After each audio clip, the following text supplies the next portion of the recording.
ప్రకాశం జిల్లాలో కరేడు గ్రామం ఇప్పుడు పెద్ద టాపిక్ గా మారింది. ఆ గ్రామంలో ఆ చుట్టుపక్కల గ్రామానికి సంబంధించి ఇండోసోల్ అనే ఫ్యాక్టరీకి భూములు దారాదత్తం చేస్తూ రాష్ట్ర ప్రభుత్వం జీవో జారీ చేసింది.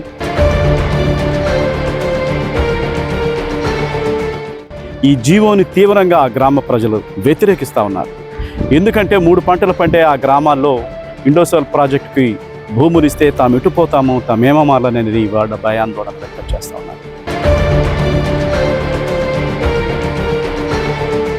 అక్కడ పరిశ్రమలు పెట్టలేదు, ఉద్యోగాల కల్పన లేదు, భూమంతా ఖాళీగా ఉంది. కానీ ప్రభుత్వం మాత్రం కావలి నుంచి కరేడు వరకు 20,000 ఎకరాలు ఇలా చట్టవిరుద్ధంగా భూమి సేకరించడానికి సిద్ధపడింది. ఈ కంపెనీ ఎన్నికల బాండ్ల పేరుతోటి వీళ్ళకి పెద్ద మొత్తంలో తెలుగుదేశం పార్టీ విద్యాశాఖ మంత్రి ఉన్నటి లోకేష్ ఆ రోజు తీవ్రంగా వ్యతిరేకించాడు. ఇది భూ మాఫియా, ఒక రకంగా జగన్ బినామీ సంస్థ, దీనికి భూములు ఇవ్వడం వీలు కాదు, అది కుదరదు అని తీవ్రంగా వ్యతిరేకించాడు. అది పత్రికల్లో కూడా ప్రముఖంగా ప్రచురించబడింది. ఇప్పుడు చంద్రబాబు ప్రభుత్వం కూడా దాన్ని అంగీకరించింది. 8,369 ఎకరాల భూమిని ఇవ్వడానికి చంద్రబాబు ప్రభుత్వం అంతకుముందు అధికారంలోకి రాకముందు ఆ కంపెనీలు దొంగలు, బోగస్సులు, వాళ్ళంతా జగన్మోహన్ రెడ్డి ఏజెంట్లు. ఇప్పుడేమో మీరు అధికారంలోకి వచ్చిన తర్వాత ఆ కంపెనీలకే చట్టపట్టాలు వేసుకొని బయట ప్రపంచానికి తెలియకుండా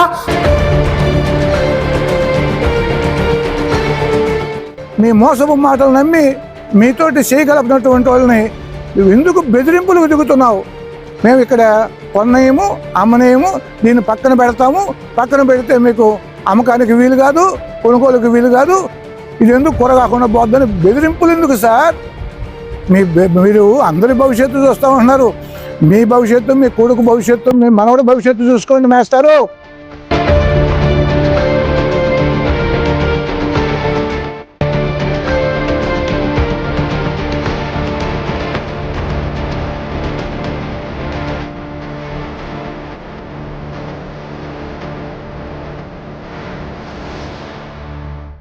హాయ్, హలో, నమస్తే. నేను శరత్ టాక్ షోకి స్వాగతం. ప్రకాశం జిల్లాలో కరేడు గ్రామం ఇప్పుడు పెద్ద టాపిక్గా మారింది. ఆ గ్రామంలో ఆ చుట్టుపక్కల గ్రామానికి సంబంధించి ఇండోసోల్ అనే ఫ్యాక్టరీకి భూములు దారాదత్తం చేస్తూ రాష్ట్ర ప్రభుత్వం జీవో జారీ చేసింది. ఈ జీవోని తీవ్రంగా ఆ గ్రామ ప్రజలు వ్యతిరేకిస్తూ ఉన్నారు. ఎందుకంటే 3 పంటలు పండే ఆ గ్రామాల్లో ఇండోసోల్ ప్రాజెక్టుకి భూములు ఇస్తే తాము ఎటుపోతాము, తామేమమాలనేది వాళ్ళ భయాందోళన వ్యక్తం చేస్తూ ఉన్నారు. దాదాపు 8,600 ఎకరాల భూమిని రాష్ట్ర ప్రభుత్వం ఇండోసోల్ ప్రాజెక్టుకి అప్పగిస్తూ జీవో జారీ చేసింది. దీని విషయంలో ఆ చుట్టుపక్కల గ్రామ ప్రజలందరూ ఉద్యమాలు చేస్తూ ఉన్నారు. వాళ్ళు చేసే ఉద్యమాలకి రాష్ట్రంలోని అన్ని పార్టీలు మద్దతు పలుకుతూ ఉన్నాయి. కాంగ్రెస్ పార్టీ కానివ్వండి, అలాగే సిపిఐ, సిపిఎం, సిపిఐఎంఎల్, ఇంకా అనేక పార్టీలు ఆ ఉద్యమానికి మద్దతు పలుకుతూ ఉన్నాయి. 3 పంటలు పండే ప్రాంతంని ఈ భూమిని ఆ ఇండోసోల్ ప్రాజెక్టుకి ఇవ్వడం చాలా అభ్యంతరకరం. ఎందుకంటే అక్కడ మామిడితో పాటు వివిధ రకాల పంటలు పండుతూ ఉన్నాయి. మంచి సారవంతమైన భూమి. ఒక 30 అడుగులు తవ్వితేనే మంచినీరు వస్తూ ఉంది. ఒక పక్క సముద్రం, ఒక పక్క రైల్వే స్టేషన్, ఇవన్నీ మంచి సమృద్ధి గల భూమి. అటువంటి భూమిని ఒక ప్రైవేటు వ్యక్తులకి రాష్ట్ర ప్రభుత్వం అందజేయటం అనేది తీవ్రంగా వ్యతిరేకిస్తూ ఉన్నారు. దీనివల్ల ఆ చుట్టుపక్కల గ్రామాలన్నీ ఖాళీ చేస్తాయి. అక్కడ బడులు ఉన్నాయి, గుడులు ఉన్నాయి, ఇంకా అనేక ప్రభుత్వ ఆసుపత్రులు ఉన్నాయి. ఈ అన్నిటినీ వదిలి వెళ్ళాలంటే ప్రభుత్వం ఎలా ఈ జీవోని జారీ చేసిందనేది చాలామంది విస్మయాన్ని వ్యక్తం చేస్తూ ఉన్నారు. పంటలు పండే నేలని వదిలి ఎక్కడికి వెళ్తారు వాళ్ళు, ఆ గ్రామ ప్రజలు? ఇదే వాళ్ళు వ్యక్తం చేస్తున్నటువంటి భయాందోళన. ప్రకాశం జిల్లాలో అనేక చోట్ల బీడు భూములు ఉన్నాయి, ప్రభుత్వ భూములు ఉన్నాయి. వీటన్నిటినీ వదిలిపెట్టి కేవలం పంటలు పండే భూమిని కూడా వాళ్ళు రాష్ట్ర ప్రభుత్వం వాళ్ళకి ఇండోసోల్ ప్రాజెక్ట్కి ఇవ్వడం అనేది చాలా దుర్మార్గం అనేది వాళ్ళ అభిప్రాయం. దీనికి సంబంధించి అన్ని ప్రజా సంఘాల నాయకులు వాళ్ళకి మద్దతుగా నిలుస్తామన్నారు. ఎప్పుడు ఏమవుతుందో అనేది భయాందోళన వ్యక్తం చేస్తూ ఉన్నారు. ఇప్పటికే పోలీస్ పికెట్లు, పోలీసులు అధికారులు వాళ్ళ ప్రజల మీద తీవ్రంగా ఒత్తిడి చేస్తున్నట్లు తెలుస్తూ ఉంది. సో దీని విషయంలో రాష్ట్ర ప్రభుత్వం పునరాలోచించుకుంటుందని కొంతమంది అంటున్నారు. నెల్లూరు జిల్లా కర్రేడు వద్ద ఉన్నటువంటి భూములను ఇండోసాల్ కంపెనీకి 8,400 ఎకరాలు కట్టబెట్టడానికి రాష్ట్ర ప్రభుత్వం చంద్రబాబు నాయుడు గారు, లోకేష్ బాబుల నేతృత్వంలో పెద్ద ఎత్తున కుట్ర నడుస్తూ ఉన్నది. దీనిపైన కరేడు ప్రాంత రైతాంగం, రాష్ట్రంలో ఉన్నటువంటి వివిధ రాజకీయ పక్షాలు, ప్రజా సంఘాలు, రైతు సంఘాలు, మహిళా సంఘాలు పెద్ద ఎత్తున ఉద్యమిస్తున్నప్పటికీ కూడా రాష్ట్ర ప్రభుత్వానికి చీమ కుట్టినట్టుగా కూడా లేకపోవడం ఇది చాలా దుర్మార్గకరమైనటువంటి విషయం. 8,400 ఎకరాలను ఇండోసాల్ కంపెనీ పేరుతో ఇచ్చి రామాయపట్నం దగ్గర పోర్టు డెవలప్ అవుతుంది కాబట్టి ఆ పోర్టు డెవలప్ మాటున ఈరోజు పెద్ద ఎత్తున రియల్ ఎస్టేట్ వ్యాపారులను, అదేవిధంగా రియల్ ఎస్టేట్ భూములు రేట్లు పెంచుకొని రైతాంగం దగ్గర నుంచి తక్కువ ధరలకు తీసుకొని వారు వ్యాపారం చేసుకోవడానికి లైసెన్సులు మంజూరు చేయడం ఇంతకంటే నీచమైన పని మరొకటి ఉందా అని చెప్పి ఈరోజు రాష్ట్ర ప్రభుత్వాన్ని భారత కమ్యూనిస్ట్ పార్టీ సిపిఐగా మేము అడుగుతా ఉన్నాం. ఇప్పటికే అనేక సందర్భాల్లో రాష్ట్ర ప్రభుత్వానికి విజ్ఞప్తి చేశాం.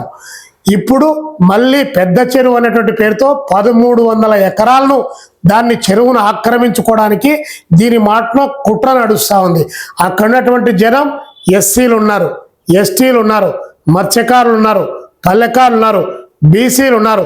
దాదాపు 12,000 పైచులకు జనాభా ఉన్నటువంటి ప్రాంతంలో మెజారిటీ ప్రజలు అక్కడున్నటువంటి సముద్ర తీర ప్రాంతం పైన ఆధారపడి బ్రతికేటువంటి వాళ్ళు, జీవన వృత్తి చేసుకునేటువంటి వాళ్ళ యొక్క వృత్తిని విధ్వంసం చేయడానికి కావాల్సినటువంటి ప్రయత్నం ఈ యొక్క అభివృద్ధి మాట జరుగుతుందంటే అతిశయోక్తి కాదనేటువంటిది ఈ రాష్ట్ర ప్రభుత్వం తెలుసుకోవాల్సినటువంటి అవసరం ఉందని చెప్పి మేము ఈ సందర్భంగా చెప్తున్నాం. 1 కోటి రూపాయలు ఒక్కొక్క ఎకరం విలువ చేస్తుందని చెప్పి అక్కడ రైతాంగం చెప్తా ఉంటే అంత విలువైనటువంటి భూమిని, 3 పంటలు పండగలిగినటువంటి భూమిని ఈరోజు కేవలం 20 లక్షలకు కట్టబెట్టడానికి అందులోకి అధికార యంత్రాంగం, పోలీసుల చొరవ, దాంతోపాటు అధికార పార్టీ, ప్రతిపక్ష పార్టీల యొక్క నాయకాన్మనులు అందులోకి దూరి రైతాంగాన్ని డిస్టర్బ్ చేయడానికి నయానా భయానా వారిపైన కేసులు పెట్టి వారిని భయభ్రాంతులకు గురి చేసి వారి భూములు లాక్కోవడానికి ప్రయత్నం చేయడం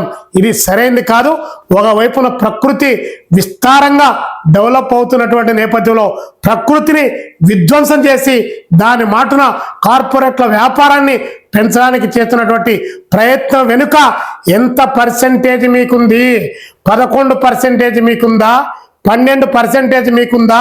అందుకనేనా అడ్వాన్సుల పేరుతో 5,400 కోట్ల రూపాయలు కంపెనీలకు మీరు అధికారంలోకి వచ్చిన తర్వాత కూడా అంతకుముందు అధికారంలోకి రాకముందు ఆ కంపెనీలు దొంగలు, బోగస్సులు, వాళ్ళంతా జగన్మోహన్ రెడ్డి ఏజెంట్లు. ఇప్పుడేమో మీరు అధికారంలోకి వచ్చిన తర్వాత ఆ కంపెనీలకే చట్టపట్టాలు వేసుకొని బయట ప్రపంచానికి తెలియకుండా అంతర్గతంగా ఇతరేతర వాళ్ళ పేర్లతో, బోగస్ పేర్లతో మీ పేర్ల పైన ఆ కంపెనీలు తీసుకొని వ్యాపారాలు వాళ్ళతో చేసేది జనానికి తెలియదు అనుకుంటున్నారా? పిచ్చోళ్ళు అనుకుంటున్నారా? మీ రెడ్ బుక్ రాజ్యాంగాలు పేదలకేనా? పెద్దలకు, దొంగలకు, గద్దలకు ఏం పని చేయవా? మేము అడుగుతా ఉన్నాం కమ్యూనిస్ట్ పార్టీగా. కాబట్టి కర్రేడు ప్రాంతంలో 1 ఎకరం భూమి పోయినా అక్కడటువంటి రైతాంగం వారి ప్రాణాలు పోయినట్టు వాళ్ళు భావిస్తా ఉన్నటువంటి తరుణంలో, భావించడం పక్కన పెట్టు, అది వాస్తవం కూడా. భూమి పోతే మళ్ళీ భూమిని కొనాలంటే నేటి పరిస్థితుల్లో సాధ్యం కానటువంటిది. వాళ్ళకు ఒకవైపున సముద్ర నీరు, ఒకవైపు ఉంది కనీసం 30 అడుగుల లోతు, తవ్వితే చేత్తో తవ్వితే వాటర్ వస్తూ ఉంటే అలాంటి భూముల్లో వాళ్ళు వ్యవసాయం చేసి బంగారు పండిస్తే, 3 పంటలు పండిస్తే రైతు ఉత్పత్తిని పెంచి తద్వారా ఆదాయాన్ని పెంచుకోవడానికి మార్గాలు అన్వేషణ చేయకుండా ఇండోసాల పేరుతో, ఎలక్ట్రిసిటీ కంపెనీల పేరుతో, ట్రాన్స్ఫార్మర్ల పేరుతో ప్రజలను దోపిడీ చేయడానికి, మీ ఆదాయాన్ని పెంచడానికి మీ డబ్బు సంచులను ఓపెన్ చేసి అందులోకి డబ్బులు కట్టలు దోచుకోవడానికి కావాల్సినటువంటి ప్రయత్నం తప్ప వేరొకటి కాదు. అభివృద్ధి అంటే ప్రజల యొక్క వాళ్ళ యొక్క సాంఘిక, ఆర్థిక, రాజకీయ పరమైనటువంటి సంస్కృతిని విధ్వంసం చేసి ఆ పునాదుల పైన అభివృద్ధిని సాధించడం కాదు, అక్కడున్నటువంటి వారి యొక్క నైసర్గిక స్వరూపాన్ని కాపాడుతూనే, వారి సంపదను కాపాడుతూనే, వారి యొక్క సంస్కృతిని పునరుద్ధరిస్తూనే అభివృద్ధి చేయాలి తప్ప ఇట్లా విధ్వంసం చేసి కాదని ఈ రాష్ట్ర ప్రభుత్వం, ముఖ్యంగా చంద్రబాబు నాయుడు గారు, నేను P4 పెట్టాను, సంపద సృష్టించాను, కంపెనీలన్నీ విపరీతంగా CSR ఫండ్స్ నుంచి డబ్బులు ఇచ్చాయని చెప్పి ప్రకటించాడు. ఇంకేనా? ఇలాగైనా CSR ఫండ్స్ ఇచ్చి P4 పేదరికాన్ని నిర్మూలించేది, వేల కోట్ల రూపాయలు విలువ చేసేటువంటి భూములు కారు చౌక కట్టబెట్టి అక్కడ ఇచ్చేటువంటి 1 2 కోట్లు తీసుకొని పేదరిక నిర్మూలన అని చెప్పేసి పేదల గొంతు నొక్కి పెద్దలకు గద్దలకు కాపలా కాయడమే P4 అని చెప్పి ప్రభుత్వాన్ని మేము అడుగుతా ఉన్నాం. ఏం జరిగింది? విశాఖపట్నంలో ఒక్కొక్క ఎకరం వచ్చేసి 90 పైసలకు మీరు కొనుగోలు చేశారు. 450 కోట్ల రూపాయలు విలువ చేసేటువంటి విశాఖపట్నం భూములను లేదా ఉర్సా భూములను, ఈరోజు కర్రేడు భూములను ఎక్కడ ఎవరికి ఇస్తా ఉన్నారు? సూట్ కేసు కంపెనీలకు ఇస్తున్నారు. TCS కంపెనీ దాన్ని టాటా కన్సల్టెన్సీ కు ఒక మంచి పేరు చెప్పి మిగతా దాన్ని సూట్ కేసు కంపెనీలకు ఇచ్చి కోర్టు దండుకోవడానికి కావాల్సినటువంటి ప్రయత్నం నడుస్తుంది. ల్యాండ్, శాండ్, వైన్, మైను దోపిడీకి అద్దే లేకుండా పోతుంది. జగన్మోహన్ రెడ్డి గారికి మీకు తేడా ఏంటో చెప్పమని చెప్పి భారత కమ్యూనిస్ట్ పార్టీ CPIగా మేము అడుగుతా ఉన్నాం. నా పేరు SK మాబు, CPM ప్రకాశం జిల్లా కార్యదర్శి.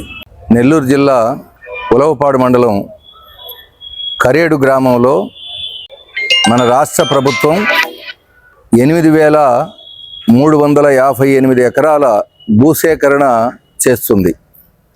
ఇండోసోల్ సోలార్ ప్రాజెక్టు కోసం ఈ భూసేకరణ చేస్తున్నట్లు ప్రకటించింది. భూసేకరణ చేసే ముందు ప్రజల అభిప్రాయాలు తెలుసుకోవడం అనేటువంటిది సాంప్రదాయంగా వస్తున్నటువంటిది. ప్రత్యేకమైనటువంటి సందర్భాల్లో మినహా ప్రజాభిప్రాయ సేకరణ జరగాలి. కానీ ప్రజాభిప్రాయ సేకరణ జరగకుండానే 2 పంటలు పండేటువంటి సారవంతమైనటువంటి వ్యవసాయ భూమి, అక్కడ వేరుశెనగ 50 బస్తాలు పండుతాయి. అలాంటి సారవంతమైనటువంటి భూమిని తీసుకోవడంతో పాటు కరేడు గ్రామ పంచాయతీలో 11 శివారు కాలనీల్ని ఖాళీ చేయాలని చెప్పి ప్రభుత్వం నిర్ణయించింది. దీనిపై ప్రజలు ఆగ్రహం వ్యక్తం చేశారు, రోడ్డెక్కారు.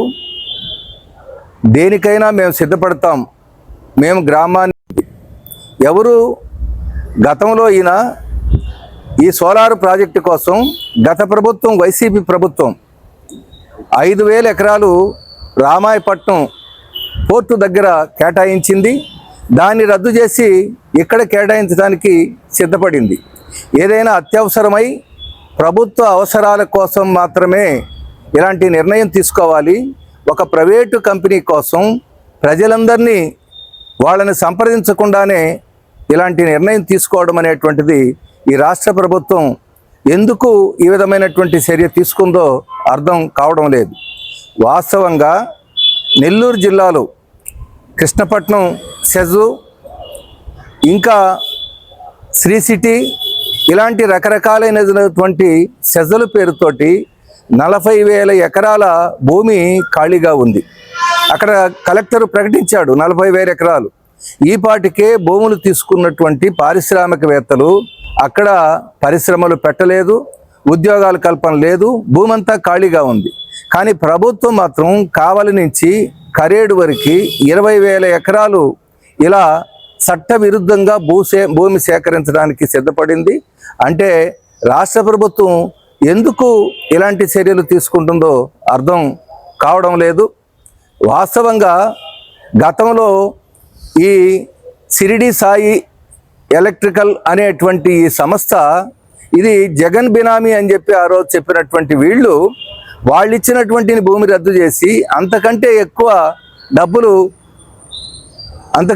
భూమిని కేటాయించడానికి ఎందుకు సిద్ధపడిందో అర్థం కావటం లేదు. అంతేకాదు, వీళ్ళు ప్రభుత్వాన్ని ఏ విధంగా ప్రలోభ పెడతారు, లోబర్చుకుంటారు అనే దానికి నిదర్శనం ఎలక్ట్రికల్ ఈ కంపెనీ ఎన్నికల బాండ్లు పేరుతోటి వీళ్ళకి పెద్ద మొత్తంలో డబ్బు ముట్ట చెప్పినట్లు చట్టబద్ధంగానే తెలుస్తున్నటువంటి విషయం.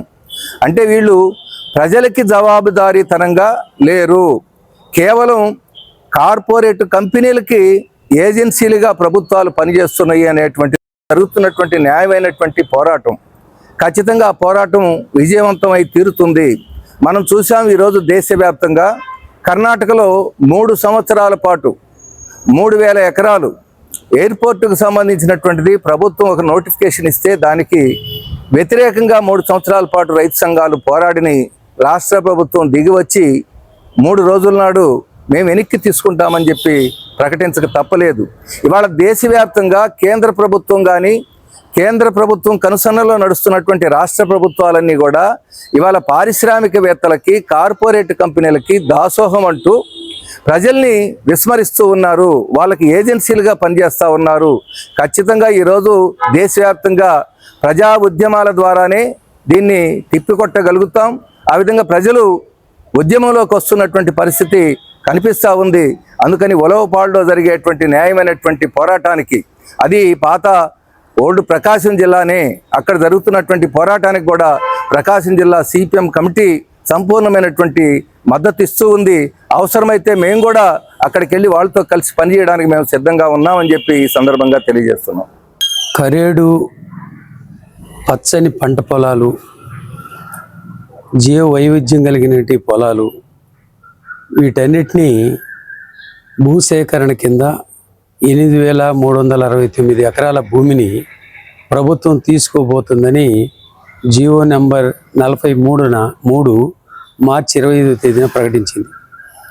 దానితో ప్రజలతో సంబంధం లేకుండా, ప్రజాభిప్రాయాన్ని అడగకుండా, ప్రజలతో చర్చించకుండా ఆ జియో విడుదల చేయడంతో జూన్ 29వ తేదీన ప్రజలు పెద్ద ఎత్తున రోడ్ల మీదకి వచ్చి జాతీయ రహదారిని దిగ్బంధనం చేశారు. మొత్తం పోలీసుల్ని కూడా ధిక్కరించి హైవేని దిగ్బంధనం చేసి మేము మా భూములు ఇవ్వము, కరేడు రైతులు తీవ్ర ప్రతిఘటనని వాళ్ళు చేశారు. దాని తర్వాత ప్రభుత్వం వెనక్కి తగ్గి మేము ప్రజాభిప్రాయ సేకరణ చేస్తాము, జూలై 4వ తేదీన ప్రజాభిప్రాయ సేకరణ జరుపుతామని చెప్పారు. ప్రజాభిప్రాయ సేకరణని జూలై 4వ తేదీన ఏర్పాటు చేశారు. దానికి కూడా చుట్టుపక్కల గ్రామాల నుంచి మొత్తం కరేడుకు సంబంధించినటువంటి 22 గ్రామాలు ఉన్నాయి కరేడు పంచాయతీలో. ఆ 22 గ్రామాల నుంచి 5,000 మందికి పైగా జనం హాజరయ్యి మా భూములు ఇవ్వము అని తెగేసి చెప్పారు. దానితో క్యాబినెట్ కూడా ఇవాళ అత్యవసరంగా సమావేశం కావాల్సి వచ్చింది. ఏ విధంగానైనా కానీ అక్కడ భూముల్ని ప్రభుత్వం తీసుకోవాలనే తీవ్రమైనటువంటి ప్రయత్నాలు అటు కేంద్రం నుంచి, రాష్ట్రం నుంచి, ప్రతిపక్షం నుంచి వాళ్ళకి సహాయ సహకారాలు బలంగా ఉన్నాయి. ముఖ్యంగా ఇది ఇవాళ ప్రారంభమైంది కాదు. 2022లో మేము 10 గిగావాట్ల విద్యుత్తును ఉత్పత్తి చేసే విద్యుత్ పరికరాలు, సోలార్ సంబంధించినటువంటి విద్యుత్ పరికరాలని మేము ఉత్పత్తి చేస్తాము, మాకు భూమి కావాలని ఆనాడు జగన్మోహన్ రెడ్డి ప్రభుత్వాన్ని వాళ్ళు కోరారు. ప్రభుత్వం అంగీకరించింది, ఇస్తామని చెప్పారు. ప్రోత్సాహకాలు అడిగింది, ప్రోత్సాహకాలు కూడా ఇస్తామని చెప్పారు. మరలా 23వ సంవత్సరంలో కూడా మరలా మాకు ఇంకొక 3,000 ఎకరాలు కావాలని జగన్ ప్రభుత్వాన్ని వాళ్ళు అడిగారు. జగన్ ప్రభుత్వం అంగీకరించింది. ప్రోత్సాహకాలు అడిగారు, ప్రోత్సాహకాలు కూడా ఇస్తామన్నారు. కానీ అంతలోకి ఆ ప్రభుత్వం దిగిపోయింది. ఆ సందర్భంగా తెలుగుదేశం పార్టీ విద్యాశాఖ మంత్రిగా ఉన్నటి లోకేష్ ఆ రోజు తీవ్రంగా వ్యతిరేకించాడు. ఇది భూ మాఫియా, ఒక రకంగా జగన్ బినామీ సంస్థ, దీనికి భూములు ఇవ్వడం వీలు కాదు, అది కుదరదు అని తీవ్రంగా వ్యతిరేకించాడు. అది పత్రికల్లో కూడా ప్రముఖంగా ప్రచురించబడింది. అదే సంస్థ ఇండోసోల్ కంపెనీ అనే సంస్థే మరలా ఈరోజు మాకు 8,369 ఎకరాల భూమి కావాలని, అయితే మాకు అంతకుముందు జగన్ ప్రభుత్వం రామాయపట్నం దగ్గర ఉండే చేవూరులో భూమిని కేటాయించింది, మాకు అక్కడ కాదు, మాకు కరేడు కావాలని వాళ్ళు కోరారు. ఇప్పుడు చంద్రబాబు ప్రభుత్వం కూడా దాన్ని అంగీకరించింది. 8,369 ఎకరాల భూమిని ఇవ్వడానికి చంద్రబాబు ప్రభుత్వం అంగీకరించింది, ప్రోత్సాహకాలు ఇస్తామన్నారు. అయితే రైతులు ఎందుకు వ్యతిరేకిస్తున్నారు? రైతులు అక్కడ తీవ్రంగా ఎందుకు వ్యతిరేకిస్తున్నారంటే, ఇటు పాకల మన్నేటికి ఉత్తరాన ఉండేటి పాకల గ్రామం కానీ ఆ ప్రాంతం కానీ దాదాపుగా 5 సంవత్సరాలకి 2 కరువులు వస్తాయి వాళ్ళకి. అలాగే రామాయపట్నం, చేవూరు అక్కడ కూడా వర్షాలు కురవకపోతే అక్కడ కూడా కరువులు వస్తాయి. కానీ మన్నేరుకి దక్షిణంగా ఉన్నటువంటి కరేడు, అలాగే ఉలవపాడు సరిహద్దుల్లో ఉండే గ్రామాలన్నింటిలో కూడా కరేడు గ్రామంలో ఎప్పుడు కరువు అనేదే వాడు చూడలేదు. దాదాపుగా 19 రకాల పంటలు పండుతాయి. వరి, పత్తి, జొన్న, అలాగే మామిడి, టెంకాయ చెట్లు, తాటి చెట్లు, అలాగే వేరుశనగ, ఆకు తోటలు. అసలు ఆకు తోట సంఘం అనే కూడా తమలపాకులు పండడం అనేది చాలా ఎక్కువ ఫేమస్ అది. కానీ ఇటీవల కాలంలో ఆ పంట ఎగుమతి చేయడం చాలా ఖర్చుతో కూడింది, వాళ్ళు మానుకున్నారు. కానీ అటువంటి 19 రకాల పంటలు ఉన్నాయి. బస్సులు కూడా రేత్రిపూట అక్కడ ఆపి, అక్కడ పల్లెకారులందరూ కూడా కొండపోత సేద్యంతో ఈ ఆకుకూరలు, కాయగూరలు వేసుకుంటే రేత్రిపూట 2 బస్సులు అక్కడ ఆపి నైట్ హాల్ట్ అక్కడ చేసి ఈ కూరగాయల బుట్టలతోటే మొత్తం వేల మంది వాటి మీద ఆధారపడి ఆ ఆకుకూరల్ని, కూరగాయలు తీసుకొస్తే వాళ్ళు ఉలవపాడు, సింగరాయకొండ, కందుకూరు ఈ 3 మార్కెట్లకి ఈ ఆకుకూరల్ని, కూరగాయలను ఎగుమతి చేసి వాళ్ళు జీవనోపాధి కొనసాగిస్తూ ఉన్నారు. 15 అడుగుల లోతుల్లోనే వాళ్ళకి నీరు సరఫరా అవుతూ ఉంది. ఇటువంటి సుభిక్షమైన ప్రాంతాన్ని ఎందుకు ప్రభుత్వం దాని మీద కన్నుబడింది? ఎందుకు ఆ భూమి కావాలి? చేవూరు దగ్గర భూమిని ప్రభుత్వం గతంలో కేటాయించింది కదా, అక్కడే తీసుకోవచ్చు కదా అనే ఒక తీవ్రమైన నిరసన వ్యక్తం అవుతూ ఉంది. కరేడు అంటే దాదాపుగా 17,000 మందికి పైగా జనాభా ఉన్నారు. 22 గ్రామాలు దానికి హ్యామ్లెట్గా ఉన్నాయి. ఒక ప్రత్యేకమైనటువంటి సంస్కృతి ఉంది. సంస్కృతి అంటే పురాతన కాలంలో రావణాసురుడు కుమారులు ఎవరైతే ఉన్నారో, కరుడు అలాగే దివాసుడని ఎవరైతే ఉన్నారో వాళ్ళిద్దరూ పరిపాలన ఈ కరేడు కేంద్రంగా జరిగింది అనేది చారిత్రక పురాతన శాస్త్రం, పురాణాలు చెప్తాయి.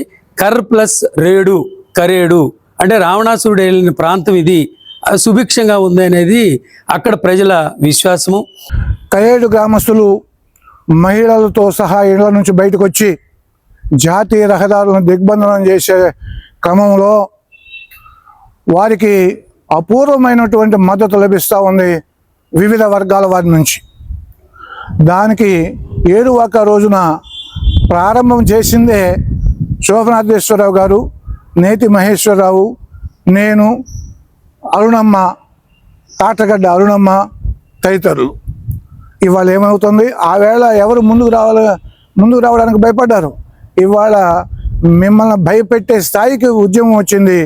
వారికి అన్ని విధాల అండదండలు ఇవ్వడానికి సుప్రీంకోర్టు మాజీ న్యాయమూర్తి అయినటువంటి గోపాల గౌడ గారు సిద్ధంగా ఉన్నారు. మన రాష్ట్రంలో ప్రముఖ అడ్వకేట్ అయినటువంటి శుంకర రాజేంద్ర ప్రసాద్ రెడీగా సిద్ధంగా ఉన్నారు. మేము కూడా వారికి వేళలో అందుబాటులో ఉండి వారికి సంపూర్ణమైనటువంటి రక్షణ కల్పించేదానికి సిద్ధంగా ఉన్నాం. మీరు ఎంతమందిని జైళ్ళలో పెట్టి దాన్ని స్వాధీనం చేసుకుంటారు అది కూడా చూద్దాం. అలాంటి పరిస్థితి ఒక వైపున కనిపిస్తూ ఉంటే నన్ను నమ్మండి, మీ భవిష్యత్తు అంతా నా చేతిలో పెట్టండి, నీ భవిష్యత్తు చూసుకున్నా. గత 5 ఏళ్ళలో నీ భవిష్యత్తు ఏంటి? గత 5 సంవత్సరాల్లో నీ భవిష్యత్తు ఏమిటి? మీడియా ముందు పెద్ద పేట్ల ఏడిసి సానుభూతి కొనుక్కోవడం కాదు. నువ్వు ఏ విధమైనటువంటి మాయ మాటలు చెప్పి వారి దగ్గర నుంచి సమీకరించావో, వాళ్ళ సంవత్సరం దాటిపోయింది, నువ్వు అక్కడికి వచ్చి వాళ్ళకి ఏమన్నా మేలు చేయగలిగావా? ఏమైనా ముందుకెళ్ళిందా? ఇప్పుడు మళ్ళీ 45,000 ఎకరాలు తీసుకుంటా, అక్కడ విమానాశ్రయానికి 5,000 ఎకరాలా, రైల్వే స్టేషన్కి 1,200 ఎకరాలా? అసలు నీ దాహం ఏంటి? నీ భూదాహం ఏంటి? నువ్వు రియల్ ఎస్టేట్ వ్యాపారివా లేకపోతే ముఖ్యమంత్రివా? నువ్వు రామాయపట్నం నువ్వు కట్టలా, అక్కడ నువ్వు వద్దన్నావు. సిగ్గుమాలిన ముఖ్యమంత్రి మహాశైల్ గారు, మీరు రామాయపట్నంలో ఓడరేవు ఇస్తామని కేంద్ర ప్రభుత్వం అంటే 2012 నుంచి 2019 దాకా మధ్యలో కాంగ్రెస్ వాళ్ళు ఉన్నప్పుడు ముందుకి వెనక్కి జరిగితే 2014 నుంచి 2019 దాకా రామాయపట్నంలో మేజర్ పోర్టుని వెనక్కి కొట్టినటువంటి మహాత్ములు మీరు అని మాకు సుప్రీంకోర్టుకి వెళ్తే తెలిసింది మహాశయ. ఆ దాంట్లో ఏదో ఆ తర్వాత మైన్ రిపోర్ట్ పెట్టారనుకో, ఆ మైన్ రిపోర్ట్ వచ్చినా కానీ మీ దాహం తీరకుండా, మీ ఆకలి తీరకుండా, మీ ధనదాహం తీరకుండా మళ్ళీ ఉలవపాడు మండలంలో 8,000 చిల్లర ఎకరాలు అనేటువంటి దాన్ని ఇంకా ఇతరత్రా కలుపుకుంటే మొత్తం 9,000 చిల్లర ఎకరాలని ప్రభుత్వ సేకరణకు తీసుకోవడానికి సిద్ధమవుతారా? ఇది ఎంత దుర్మార్గం సార్. మీ గ్రాఫిక్స్ నమ్మేవాళ్ళు లేరు, పరిమిలో లేరు. రాజధాని ప్రదేశంలో ఒక గ్రామమైన పరిమిలో లేరు, వైకుంఠపురంలో లేరు, వడ్లమానులో లేరు సార్. మీ ఎమ్మెల్యే పోయి అక్కడ సమావేశాలు పెట్టి చంద్రబాబు గారి మీద నమ్మకం ఉన్నటువంటి వాళ్ళందరూ చేతెత్తమంటే ఊరు ఒక్కడెత్తలేదండి. మీ ప్రతిభ అది, మీ స్థాయి అది. ఎందుకు జనాన్ని, ఎందుకు గ్రామీణ ప్రజానీకానికి ఉపాధి లేకుండా చేస్తావు, బ్రతుకు లేకుండా చేస్తావు? అవన్నీ తీసి కోటీశ్వరులైనటువంటి ప్రాంతీయ పెట్టుబడిదారీ వర్గానికి అప్పనంగా అప్పచెబుతావు. మీ మాటలు నమ్మి, మీ మోసపు మాటలు నమ్మి మీతోటి చేయగలిపినటువంటి వాళ్ళని ఎందుకు బెదిరింపులు దిగుతున్నావు? మేము ఇక్కడ కొన్నయము అమ్మనేము, దీన్ని పక్కన పెడతాము, పక్కన పెడితే మీకు అమ్మకానికి వీలు కాదు, కొనుగోలుకి వీలు కాదు, ఇది ఎందుకు కొరగాకుండా పోద్దని బెదిరింపులు ఎందుకు సార్? మీరు అందరి భవిష్యత్తు చూస్తామంటున్నారు. మీ భవిష్యత్తు, మీ కొడుకు భవిష్యత్తు, మీ మనవడి భవిష్యత్తు చూసుకోండి మేస్తారు. అందరి నోట్లో దుమ్ము కొట్టద్దు, అందరి ఉపాధి తీసేయద్దు. మీ ఆకలి దాహాలు చూస్తూ ఉంటే ఆంధ్రప్రదేశ్ రాష్ట్రంలో 60% ఉన్నటువంటి రైతులు, రైతు కూలీలు ఉపాధి లేకుండా పోయేదానికి అవసరం మీరేదో కంకణం కట్టుకున్నట్టుగా మాకు కనిపిస్తూ ఉంది. ఇది మంచిది కాదు. ఈ ప్రజాభిప్రాయాన్ని కాదని తొక్కుకుంటా పోతారంటే నువ్వేమి శాశ్వత ముఖ్యమంత్రి కాదు. ఇంకా 4 సంవత్సరాల్లో మళ్ళీ ఎన్నికలు వస్తాయి, నిన్ను తొక్కివేస్తారనేటువంటి విషయాన్ని కూడా గమనంలో పెట్టుకో. ఏమిటి ప్రజాభిప్రాయాన్ని గౌరవించకుండా, ప్రజలకు ఉపాధి చూపించకుండా ఏమి చూపించేవయ్యా? ఈ 11 సంవత్సరాల్లో రాజధాని నగరంలో ఎంతమందికి ఉపాధి చూపించా? అక్కడ భూములు ఇచ్చినటువంటి వాళ్ళకి, ఆ గ్రామస్తులకి అక్కడ జీవనోపాధిని పోగొట్టుకున్నటువంటి వాళ్ళకి ఎంతమందికి ఇచ్చే స్వామి? కొద్దిగా లెక్క చెప్పు. మీరు ఇలాంటి దుర్మార్గ పనులకు ఒడిగట్టి బెదిరింపులతో రాజ్యం చేద్దామని, వంచనతో రాజ్యం చేద్దామని, అభూత కల్పనలతో భ్రమలు కొలిపించి దాంతో అందరినీ కోటేశ్వరు, ఇంటికి ఒక కోటేశ్వరుని తయారు చేస్తా. ఎందుకు ఈ మాటలు? ఆ పేర్లతోటి మొత్తం దోసుకోవడానికి నువ్వు, నీ ప్రాంతీయ పెట్టుబడిదారీ వర్గము వేసేటటువంటి కపట నాటకాలకి ఇంకా కూడా జనము నమ్మే పరిస్థితి లేదనేది మీరు ఎంత త్వరగా గ్రహిస్తే మీకు అంత మేలు, రాష్ట్రానికి అంత మేలు. ఏది ఏమైనా 3 పంటలు పండే భూమిని రాష్ట్ర ప్రభుత్వం వాడు ఇండోసోల్ ప్రాజెక్టుకి ఇవ్వకుండా ఉపసంహరించుకొని మిగతా చోట అంటే బీడు భూములున్న ప్రాంతంలో వాళ్ళకి ఆ ప్రాజెక్టు అందజేస్తే బాగుంటుందనేది ప్రతిపక్షాలు, ప్రజల ఆకాంక్ష. Thank you.